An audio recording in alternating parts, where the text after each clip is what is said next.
ট্রাস্টের যে ত্রাণ বিতরণ কর্মসূচি সেটার কার্যক্রম চালিয়ে যাচ্ছি। ইতিমধ্যে আমরা এখানে গতকালকে অবস্থান নিয়েছি এবং আজকে ত্রাণ বিতরণের প্রথম দিনে আমরা কালীকৃষ্ণপুর গ্রামের 250 জনের মাঝে ত্রাণ বিতরণ করার একটা কর্মসূচি হাতে নিয়েছি।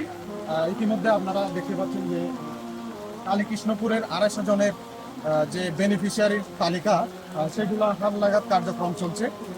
আমাদের কার্যক্রম কিছুটা ব্যাহত হচ্ছে।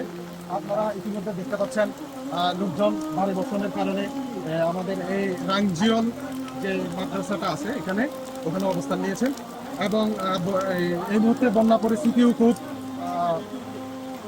ক্ষতির দিকে যাচ্ছে।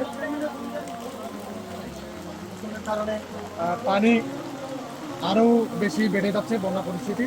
তো আলহামদুলিল্লাহ আমরা এই বৈরী আবহাওয়ার মধ্যেও এই কার্যক্রম আলহামদুলিল্লাহ চালিয়ে যাচ্ছি এবং আমানতদারির সাথে উম্মাহ ওয়েলফেয়ার ট্রাস্টের যে ত্রাণগুলো আমরা পেয়েছি সেগুলো আমরা ক্ষতিগ্রস্তদের মাঝে 100% পৌঁছে দেওয়ার জন্য পুরজোর চেষ্টা চালাচ্ছি।